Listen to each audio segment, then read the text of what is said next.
What up, folks? Once again, it's your boy Tim with another ride sharing video. This one is just really going to be a heart-to-heart discussion because there's no denying many of us often wonder, why the hell won't someone step in and help us in terms of getting better wages, fairness, and transparency from these companies?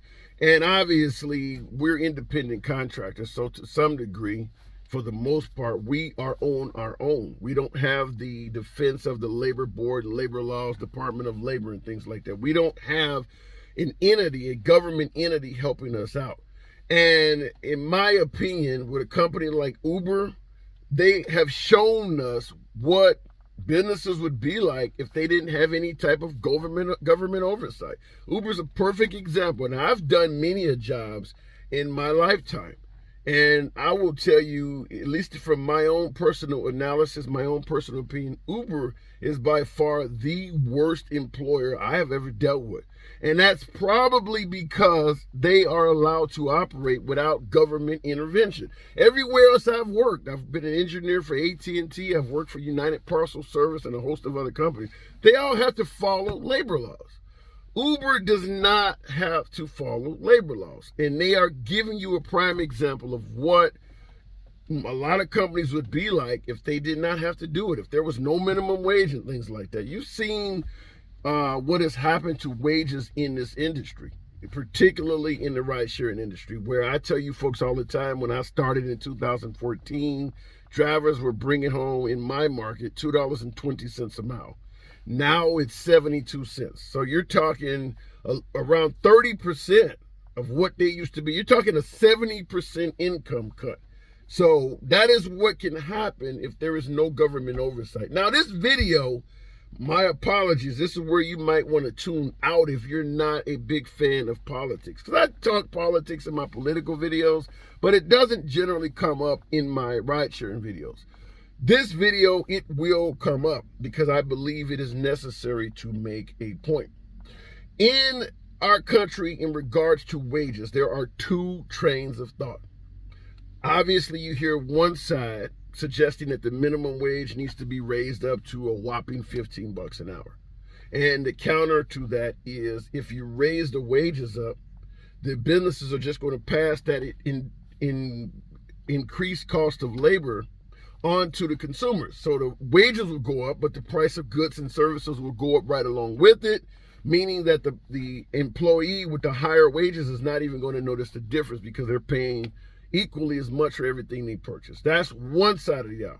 The other side of the aisle believes that wages should not be raised because it would hurt small businesses and cause them to raise every damn thing up. If you leave wages the way they are now, it allows big businesses to create more jobs and the country will benefit overall. So you got one side wanting to raise wages and being counter with what I told you, and you got the other side saying keep wages where they at to benefit small businesses, which are job creators.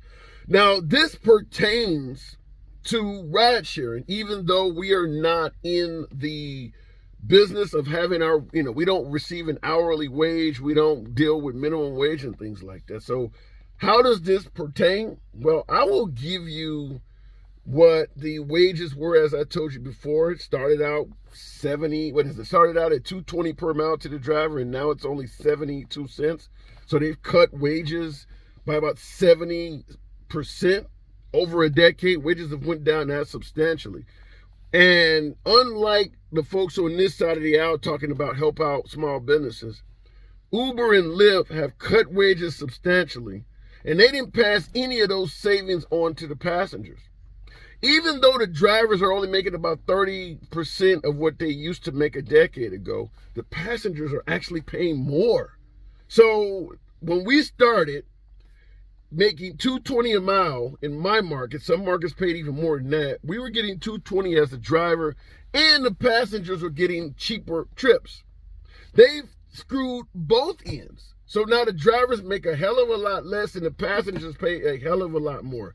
The reason I'm bringing this up is because I do not submit to the argument that if you do what's right by big business, small business, you name it, they will do what's right by you. Uber is a prime example of a company that has benefited substantially and passed none of this on to the driver or the rider. Neither one of them. Both of them are being screwed as the company continues to make more money. So I'm not in the camp of keeping wages low because it, helps out them. Now, I want to run this by you because in the rideshare minutes, we're constantly fighting for better wages, more transparency, and things like that. Well, because I gave you those two trains of thought, understand that if you are in an area fighting for an increase of wages that does believe that wages should be kept the same and it helps small businesses, if you're in those areas, you have an uphill battle. If you're in one of those areas that believes that minimum wage should be raised $15 an hour or something crazy like that, those are prime areas to talk to politicians about what they're doing to us. And if you notice the fights that are being promoted against Uber and Lyft, where we're getting the most traction, it's coming from those states. State of Washington, state of Oregon, state of California. Just did a video about the state of Colorado. Did a video about Chicago, state of Illinois, did a video about Michigan, state of New York, New Jersey. These are the states, for the most part, that are fighting against the ride-sharing companies on the driver's behalf. There's a hell of a lot of countries that believe in leaving the minimum wage alone. You don't really hear any pushback in those states against ride-sharing companies. So I just want to give you that from a political spiel, that if you're in a state that wants the minimum wage to be raised, you're in a better area to fight for us ride-sharing folks. And mainly, and I've said this before in a number of videos as well, I don't believe the people, the riders, and certainly not even the politicians know how bad we get screwed over in regards to the fares. 70-80% of the fare are being taken by ride-sharing companies. I don't believe that most people who are riding in your car know that the money they're paying, 80% of it, as much as 80% of it is going to Uber and Lyft. Certainly when you got an immigrant that's driving you around and you can tell that person does not have a lot of money, you don't want 80% of the fare to be going to some damn corporation when it's his car, his time, his expenses, and things like that.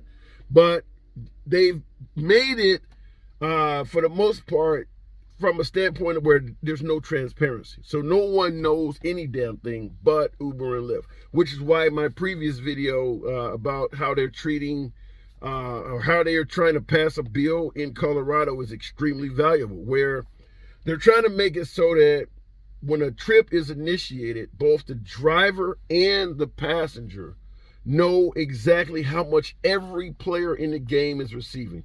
The passenger will know how much their fare costs, how much of it is going to the driver, and how much is going to Uber or Lyft. The driver will also know that information. Currently, right now, Uber and Lyft are the only ones that know how much everybody is getting. And we know they've exploited the hell out of that. Anytime you have a formula where you do not get all of the parts of it and the other person does, it leaves them room to exploit and manipulate the numbers. And that's what Uber and Lyft have been doing. Now, generally, I want to really address Uber more than Lyft. Not necessarily giving Lyft a pass because they often do bullshit as well, but being fair, being in the ride sharing business as long as I've been in it, I can tell you that in my personal opinion, in my veteran drivers out there, let me know if you think I'm getting it wrong. I invite compliments and complaints and criticism, but let me know if you think I'm getting it wrong. I believe Uber came on the scene actually trying to do a solid by the drivers, trying to be somewhat fair. They were the first to give us tipping. They started out with better customer service than Uber, and even the base fare was higher. The problem is you cannot go up against a juggernaut and be competitive in the business world when the juggernaut is not following any of the rules, when they have no morals. And unfortunately, as a result, just simply to compete, simply to survive, Lyft had to start implementing more and more of Uber's policies to avoid going bankrupt. And some would suggest in 2023 they're still facing bankruptcy because Uber is so hard on the drivers, so greedy on the fares and things like that. No one can really compete. If Lyft tries to pay drivers more, or try to give passengers a cheaper ride, because Uber has such a huge share of the market. They can manipulate the numbers all over the damn place. But I do believe Uber started out trying to do us a solid, and they had to end up rescinding their rules and things like that. And unfortunately, I believe that could be the future of Hum or Rides or some of these other startups that we are, hoping and praying does a better job. You can't compete if your competition is not following the rules. It's like performing a boxing match with somebody that's, coming at you from a mixed martial arts standpoint. If all you can do is punch and they're kicking and, doing all this other shit, you're going to lose the fight. To stay in the fight, you're going to have to start doing all these other things that are not part of a boxing match. That's what I really believe is happening here. But let me know in the comments, what do you think in terms of my politics suggesting that, when it comes to liberals versus Democrats, the more likely or the better chance of getting this stuff implemented is probably going to come from liberal states, because they do have a different viewpoint of folks who are making less, earning less on a socioeconomic scale. They're going to be the first to suggest wages need to be higher, whereas the folks on the right are going to suggest that we need to treat big business better, and then they'll, of course, create jobs and look out for the little guy. Does that work? Maybe. It hasn't worked in Uber and Lyft, though. As I pointed out earlier in the video, Uber is now bringing in a hell of a lot more money than they used to. They're paying the drivers substantially less, and they're charging the riders much more. And they're not passing any of that on. So helping them out has just really essentially turned into helping them out. And they're just pocketing the difference. Let me know what you think in the comments. Once again, it's your boy Tim. As always, subscribe to the damn channel. You know what we say. Click the notification bell. I appreciate the participation you guys have been showing in the comments section. I want to give a sincere thank you, and I'll see you in the next video.